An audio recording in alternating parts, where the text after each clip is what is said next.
Hello all, and thank you for joining us today for the fourth episode in the FRS Pause and Prepare webinar series. So today's webinar topic is showcasing your professional brand with LinkedIn. So I suppose my own name is Dara Bradley. I am the I'm working with FRS Recruitment, and I'm the team lead for the Life Sciences division with FRS. So all the Pharma, the BioPharma, the medical device recruitment nationwide, based out of the Cork office, but from the home office over the last couple of weeks, as is others, I suppose, due to unprecedented times. So today I'm joined by special guest, Mark Valentine, who is the account director at LinkedIn. Welcome, Mark. Thanks for joining us. Thank you, Dara. Nice to meet you all. Absolutely. Thanks for having me. Not at all. And my colleague, Thomas Kennedy, IT recruitment consultant as well with FRS. Welcome, Thomas. Thanks, Sarah. Hi, everyone. Hi, Mark. How are you doing, Thomas? Good to see you.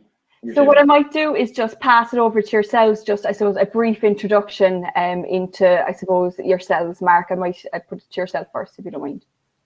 Yes, yeah. So Mark Valentine's my name. I work as an account director here at LinkedIn. I've been at LinkedIn now for, 9.5 years.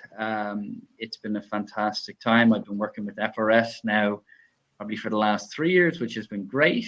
And yeah, really pleased to be on today's session and hope I can add value. I'm in Wicklow as well, by the way, just to let you know. Oh, you're Wicklow, okay. Yeah, so sunny Wicklow here. It's lovely.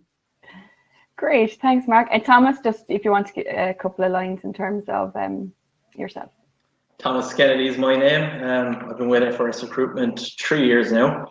Thankfully, LinkedIn has made those 3 years a lot easier. I recruit software engineers, and I suppose the candidate market's quite tight at the moment, but LinkedIn makes that a hell of a lot easier. I spend 70 to 80% of my working day on LinkedIn. So when I heard Mark was coming on, I was pretty pumped, and it's rare I'd volunteer for something like this, but when I heard it was a LinkedIn focus, I said I'd jump on. I can confirm Limerick is also sunny. As is Cork. Great. So I suppose today we just want to hopefully go through and get more out of the LinkedIn platform. There's a lot of, I suppose, excellent functionalities that perhaps people aren't aware of. So hints, tips, I suppose, from Mark from a LinkedIn perspective, but also from ourselves from a recruitment perspective. So I suppose whether you're a candidate on the job search or perhaps you're a passive profile or a candidate looking, I suppose, to get further information in terms of industry updates. So hopefully you'll take something from it today. So I suppose just before we start as well, just to mention that everyone's very welcome to post questions as well in the chat function, and that will pick it up at the end of the discussion as well if there's any specific questions that you want to ask any of us. And also as well, just to mention that if you are watching this in Microsoft Explorer, it might be a good idea to switch over to Google Chrome browser. It actually streams better. The other one can actually cut off sometimes, so just be mindful of that. Okay, so we might start off. So Mark, can you just tell us a little bit about LinkedIn and its purpose, please? Yeah. So LinkedIn at its heart is a professional network.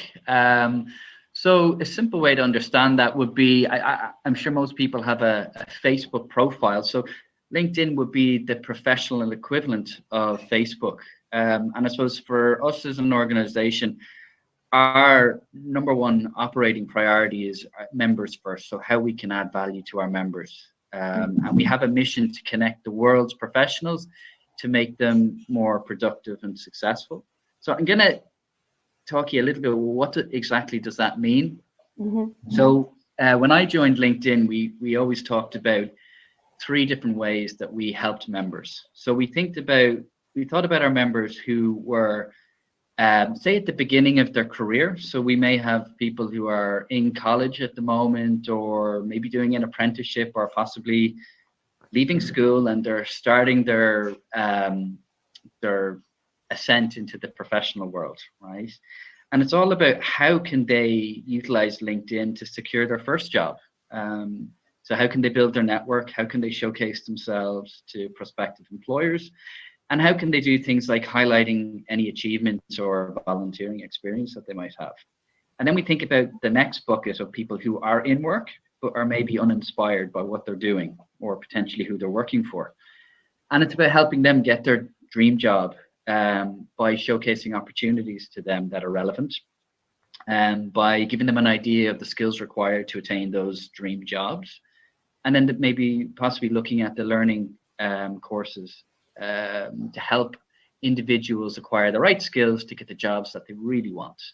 And ultimately, it's about how they can connect with people like yourselves, recruiters and companies, to actually get access into those organizations.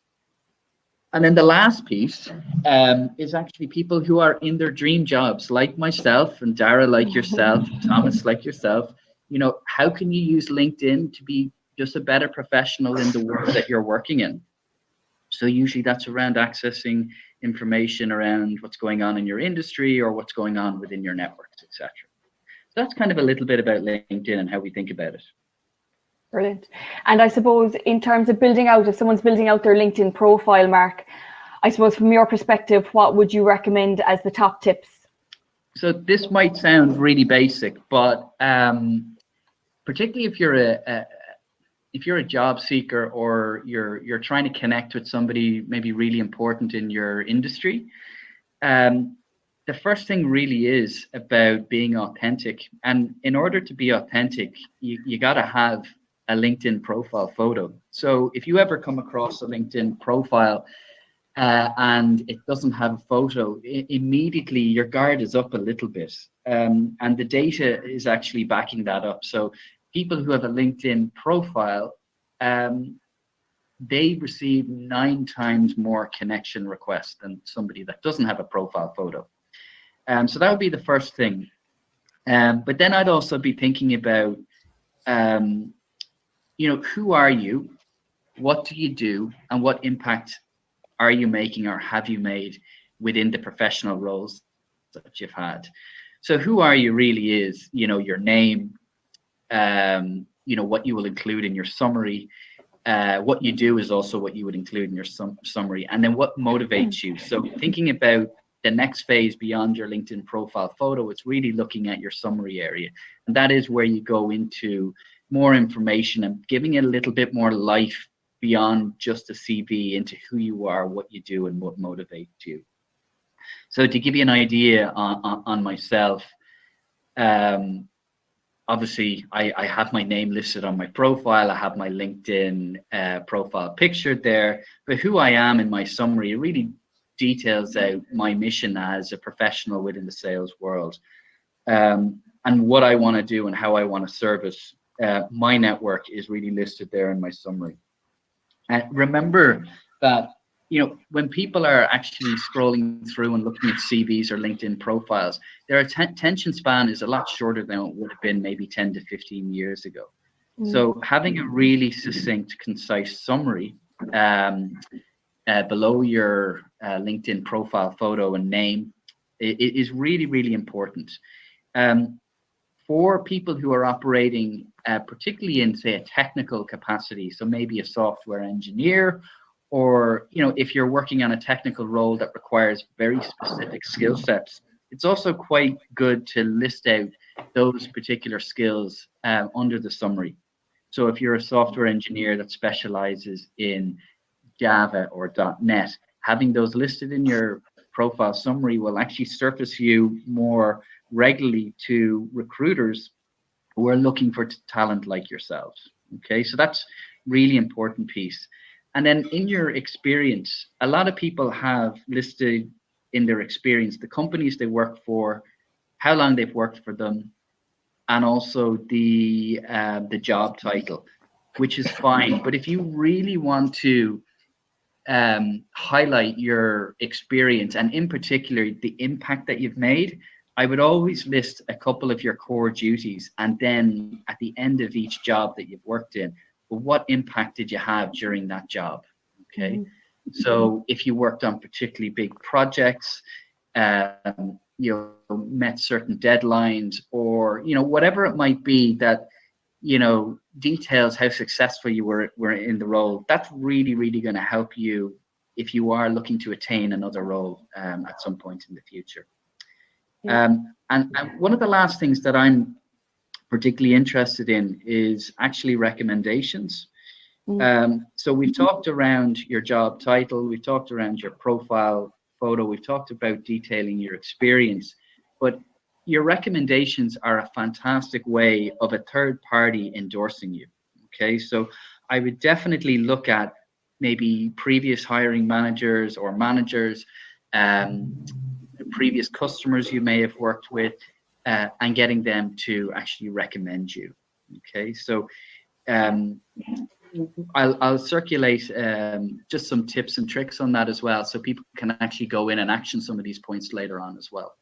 Brilliant. Yeah, absolutely, Mark. Thanks a million.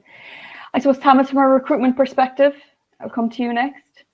Yeah, I think Mark covered that pretty well from start to finish. Genuinely, definitely agree with all of it. The profile picture, Dara, I think you will agree, is an immediate red flag when we don't see a face. Like, so I would definitely recommend that. Look, I agree with all of it. One point I would definitely like to touch on and zone in on is, I think it's often overlooked. I don't know if you agree, is the profile summary. Look, A lot of people don't have one. And B, I read a lot of them and it just kind of seem like copy and paste jobs, a lot of the buzzwords like hardworking, driven and all that, but some of them are really, really good. And you mentioned the word authentic, and that's definitely something I would encourage. It just sets up better conversations, whether that's with a recruiter or someone in your network just looking out to reach out to you. I think the experience section is kind of a bit more restricted. It's got to be factual. Whereas the summary kind of it gives a better reflection of what you want to be known as. What are you good at, of course, but where's the interest like? And I suppose a very quick example would be Mark touched on software engineers. That's where I mainly cover. And it was only 2 weeks ago I came across an engineer who just finished up a contract. And his profile in general is quite vague. I reached out to him to see what he's looking out for, but he did have a profile summary, and it mentioned a lot about his interest in blockchain and cryptocurrency. And a lot of lads know in the office, I know not about it, but I always had questions and a bit of a keenness. And I just reached out to him. I was like, look, I don't have anything for you, and asked him a couple of questions. He came back with a lot of paragraphs, really, really generous message, solved a lot of the questions I have. And just this week, yesterday, a role came in. That's literally perfect for him. He's immediately available, and I thought of him straight away. So I think putting yourself out there can lead to a lot of those type of coincidences and make yourself more memorable. Does that happen every day? No. Does it happen every once a week? Not even, but it does happen a lot. So the more you say, the more memorable you make yourself, the better, I think. 100%, yeah. Yeah. One of the things I do, actually, just to add to that real quickly, is I wouldn't be hugely creative in terms of making my profile, stand out amazingly. To be honest, I'm not massively creative. I'm quite an ABC type of character. So what I actually do is I look at some of my colleagues and how they've built out their profile. So not necessarily stealing their information, but getting, I suppose, inspiration from the way they might detail a similar job to what I'm doing. And that is actually probably one of the number one things I do when I'm thinking about tweaking my profile, is looking at other professionals within the space that I work in, having an idea on how they're phrasing things and how they're building out their profile, and then incorporating that with some of my own kind of interpretations as well. So I think that's it's a really good way of actually going about it and getting it done quickly. Absolutely. I suppose it's your own personal brand and your own marketing tool for you, so it's important how you want to market yourself. And I suppose just to add in there as well, is to make sure that your education is in there as well. If there's any third level, if there's any upskilling, don't omit that. And also, I suppose, in terms of career progression, how maybe if you've moved up the ranks, put in each role and how you have progressed throughout your career. And as Mark said, keep it achievement focused as well in terms of what you've done. Needless to say, I suppose spell check as well, to run through with that as well. That's really important as well. I suppose, again, keep it clear, concise and bullet pointed. I suppose with job applications as well. So whether it's through talent acquisition, direct with a company or recruiters, or potential employers, they will have a look at your LinkedIn profile as well to see, okay, how do you present yourself? So that it's important you're leaving a good first impression, I suppose in terms of the role, that if you're going for a role that requires really good attention to detail, and then in your profile you've got spelling errors. So just to be mindful of that, keep it visual, visual content, but also the actual content in the profile itself, as you touched on, which is great. Okay. Mark, I suppose in your opinion, how many connections should people have on LinkedIn? Is there a magic number? Quick answer, no, there isn't. A really, really easy way to think about this is, I suppose what I'd recommend is that when you make a professional connection with somebody that you deem valuable, make sure that you connect with them. So prior to doing this webinar today, Thomas, I wouldn't have known you very well, right? So we now have a professional relationship developed. And one way then to kind of solidify that is for me to connect with you or you to connect with me, so that at any stage in the future, we can actually help each other out. So a really simple way is anytime that you come across somebody that you've developed some level of relationship with professionally, connect with them so that you can easily access them again in the future. And you'll be surprised, your connections will grow very fast if you do it that way. Absolutely. Thomas, from your perspective, from a recruitment perspective? From a recruitment perspective, always, I suppose, the more the better. As Mark was answering there, I was just checking mine. I'm nearly up to 18,000 connections. I don't know if you're going to cut me off or if there's some limit there, Mark, is there? No, as long as you're adding value, you're adding value. Well, I don't know how valuable all 18,000 are relationship wise, but most of them are pretty relevant. What I would say is relevant is definitely important. When you're starting out, when I started out like 3 years ago here, it's quite intimidating. I had zero. I knew I needed a lot more than that being a recruiter. I just started out the first couple of days adding people from college and friends and people from other kind of like retail work even. And look, I'm only out of college 4 years now, but you'd be surprised some of the job titles that some of my college mates have acquired already, and some of the companies that they're working with. It's quite interesting. And whereas I wouldn't have all their WhatsApps and I wouldn't really reach out to them on Facebook to talk about their job, it's different on LinkedIn. They often come to me now still asking about the market. Some of them are with small companies and like, what the hell, how do recruitment processes work? What's it like in IT? And I'm sharing that knowledge with them, and look, I'm getting some knowledge off them. It's nearly like a business development lead when I'm chatting to them. So it works both ways in that sense. And look, from then on, what I did was pretty much connected with recruiters, with FRS, but also some with the rivals. I wanted to connect with all the IT recruitment consultants in the local area, see what the best of the best are doing, what are they saying, how did they do it, and that way you get a better idea how to go from there. And then obviously things just took off from there and connected with relevant people like the developers and engineers and so on. But look, LinkedIn is the ultimate networking tool. I would definitely say the more relevant connections, the better, the more opportunities. Absolutely. I suppose it's good to have a good network, but as you said, I suppose meaningful connections as opposed to connecting I suppose with loads, you know. And I suppose you never know who's going to see your post and who will share it. It mightn't be relevant to them, but they might say, okay, I've seen, I know Thomas has advertised for a role there that might have interest them, but they'll share it. You know, a lot of, I do find a lot of leads come from referrals from people, you know, in your network, which is important. And I'll always go and see, oh, we've like 20 people in common, you know, so there's an automatic trust as well. If you see that there's people in common as well. With the network, I think it's a good idea as well to personalize invite messages and not just hit the invite button. It just shows that you've taken the time, and it's nice to personalize if you can. Yeah. Okay, great. So I suppose, Mark, just in terms of LinkedIn, so how can you use LinkedIn to be more productive in the job search? Yeah. So I think it's a great question. There's a lot of different ways. I'm going to go through it kind of one by one. So in the job search nowadays, you've got two things that are going on. You've got people coming to you, offering you opportunities, such as Dara, like yourselves, and Thomas.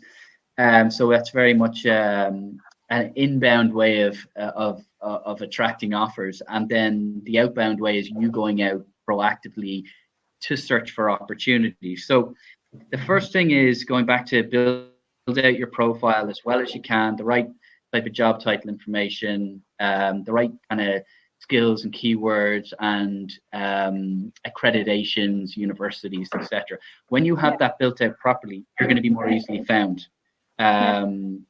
If you don't have that information in there, it's going to be harder for people to find you. Okay. The second thing I would recommend then is setting up job alerts. So on LinkedIn, you can go onto the jobs tab, and you can populate a job title, and you can click set alert, and it will actually alert you to jobs that are within the world that you're working in or interested in working in. Okay.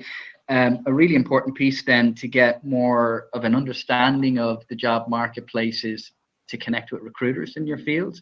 So if you are, say, a software engineer, connecting with, the likes of Thomas will be able to give more detail into, the specific roles and what's going on within the specific organizations that he's recruiting on their behalf. So that's a really important piece as well.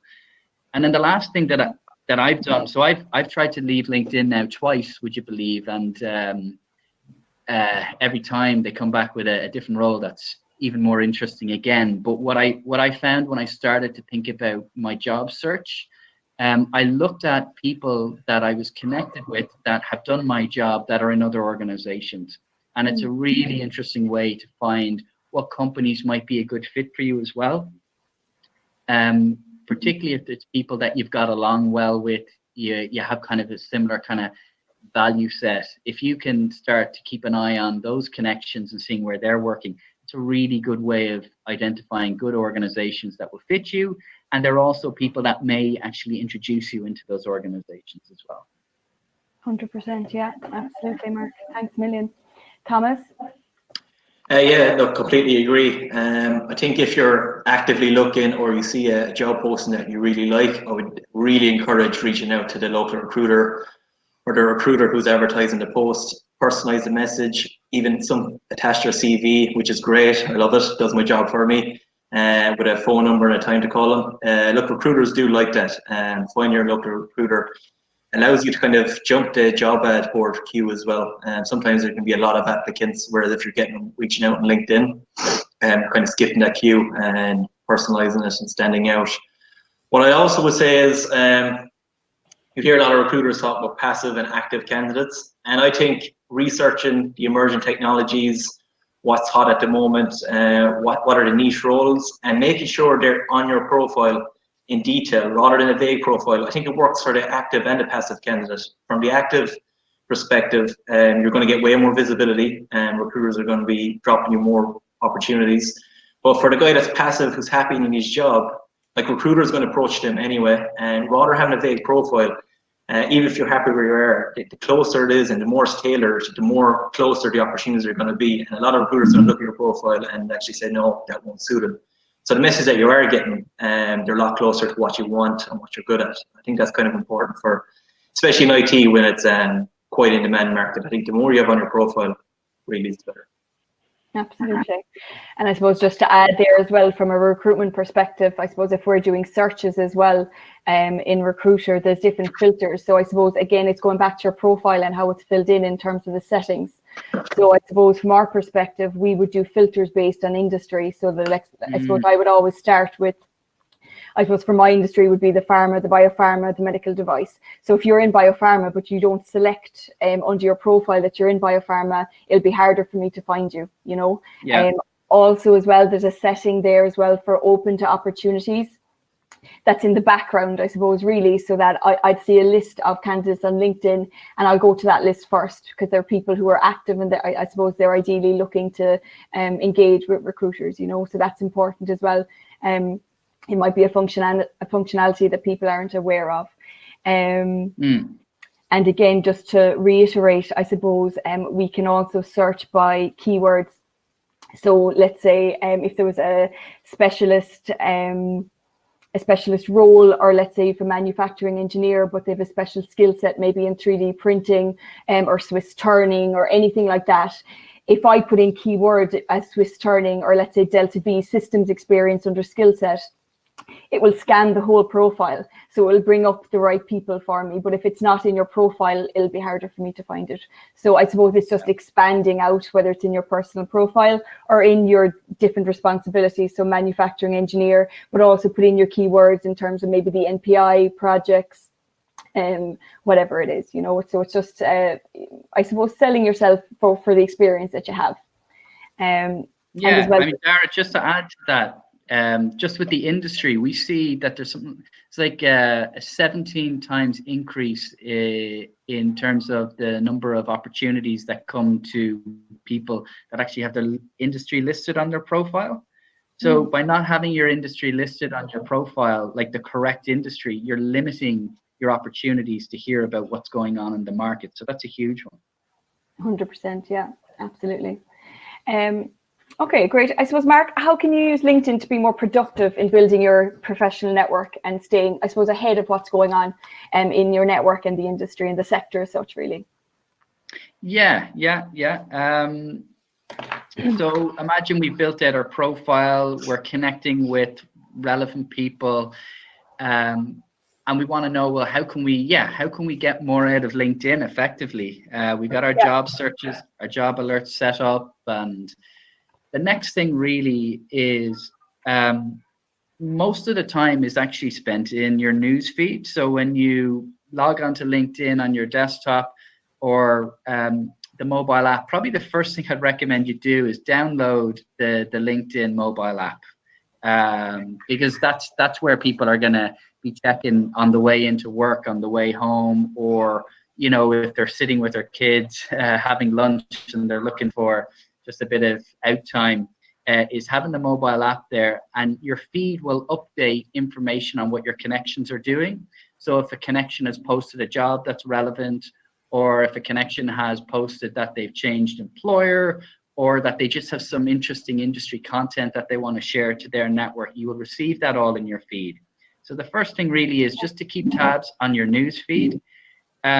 The next thing to do is if you're a job seeker, or, you know, if you're a passive candidate and you want to keep tabs on certain organizations, I'd recommend you follow them.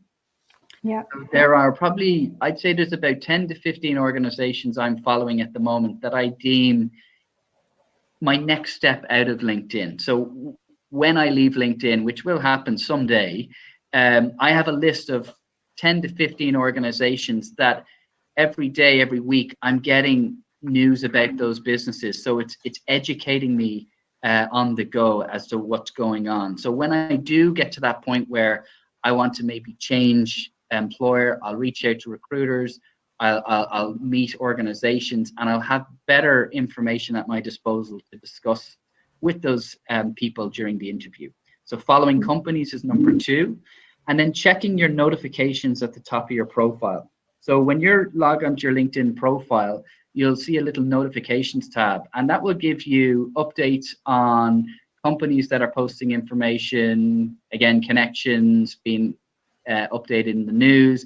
And then if there's any specific editorials that LinkedIn find are trending, they will actually share them in your notifications tab as well. So there's some good ways to just be kept abreast about what's going on in your network, and that you spend so much time building up. The next thing you could do, if you wanted to move a stage further and actually, you know, develop new skills, I mentioned it earlier on. LinkedIn has a learning platform where you can go in and you can take high quality learning courses on the area that's most relevant to you. So I've been taking learning courses recently on how to work remotely, how to run sales meetings remotely. So within your area specialty, LinkedIn Learning should have some courses where you need to get upskilled. Okay, so that would be another area I would definitely look into. And Mark, how do we access LinkedIn Learning? Where is that on the screen, or how do you access it? Yeah, just give me one sec there now. So it depends now. When you log in, you may be, sorry, just getting interrupted there by kids, excuse me. When you log into your LinkedIn profile, sometimes you will see on the right-hand side courses that other people in your organization or courses that people with similar job titles to you have taken. So it's LinkedIn's recommending courses to you based on. And then there is another area here where it says work, and you can actually click on learning solutions as well. So some of the courses are free, and then some of the courses there is like a personal subscription that you can pay for. Okay. So just my wife actually does it. She works in compliance, and she would take some of the courses around how to project manage and that kind of stuff on LinkedIn. So yeah, it's just really, it's a quick way of upskilling, particularly when you're working remotely. It can be quite challenging. Yeah, absolutely. And particularly in these times as well, if people have more time to look at those courses, would be good. Okay, Thomas, and from your perspective, do you have anything to add there for maybe again the recruitment perspective? Yeah, I think Mark covered it all, but I suppose my own experience is probably the best I can share. Like, LinkedIn's not just a job postings, there's a lot of knowledge being shared, and he mentioned the LinkedIn app, and that's what really helped me when I first started here. Like, I was raw out of college, I was very green, and going into the IT space was quite intimidating. A lot of terminology went over my head, and obviously a lot of people have helped me here, but what I really found beneficial was after I connected with a lot of those software developers, software architects, would be in the evening, when you're just strolling through. They share a lot of stuff, like Google gives you like definitions and stuff, and I couldn't really make them out, but you get familiarizing with the way they kind of share stuff and the way they talk about technology and the emergent frameworks and the way to separate back-end languages from front-end languages. They're talking about operating systems and databases, and it just helped me familiarize myself with the terminology. I became more confident on it, and as weeks and months came by, I found myself having fluid conversations with engineers. Like, look, I'll never be able to code Java or .NET, but now I can talk to all of them pretty much fluently. I'm at home working now. My parents are like, geez, when did he become smart? And it's not that I know it, but I know terminology. I can kind of look at the trends and the blogs that some engineers are posting, and it's just helped me so much. So I recommend definitely getting a mobile app, because your head's in the job during the day, it's very hard, but at night time it's nice to scroll through, see what people are saying, see what's trending. Yep. 100%. Absolutely. The only thing I'd say to add there was you can also follow hashtags as well, so that it will come up in your news feed for what's trending as well, just to be mindful. Very much, yeah. Mark, so I suppose just finally, just in terms of how can people build out their professional brand on LinkedIn? How can they, sorry, can I get that again? How can people build out their personal brand or their professional brand on LinkedIn? Yeah, so it's, sorry, just one sec here, excuse me. Just 1 second. Or Thomas, from a recruitment perspective, actually, if you want to take that one. Yeah, I think building out your brand is probably the stage where I'm at now. Look, I've utilized LinkedIn to my advantage in terms of gaining knowledge and you know, pointing engineers. But I suppose I'm at the point now where I'd actually like Mark's take on it. Like, blogs, I think, sharing trends, getting more involved in discussions definitely help. Yeah. But I do find that sometimes I am quite tentative in actually sharing my own stuff or writing it from scratch. It is a professional network, and I'm always kind of second guessing myself. But look, Mark, I do see people doing it very well. I mentioned I've got 18,000 connections, and for some reason, every day I open up my news tab and there's some good content from 3 or 4 guys that I see every day. And if I mention them to the lads in the office or the other offices, they come up on their news feed every day. Is that just good, authentic content, or is that high volume, or is there any tricks that they're coming up on everyone's pages when I've got endless connections? Sorry, I just have to apologize. We're at You're under pressure. we're both trying to do webinars here at the moment, would you believe? Myself and my wife, but we're good. Just on the content side of things, it's really your opportunity to have your voice within your network. So if you have specialist skills or experience, and you want to showcase that, usually what we think about doing is, you know, start small. So if you attend an event, so if you're after today's event, you might have some key takeaways that you push out to your network based on what you've heard. If you have, again, if you've done something like developed a new product, or if you've been involved in a particular experience that's been quite interesting that you think is quite relevant, I would definitely take a chance and write something small about that.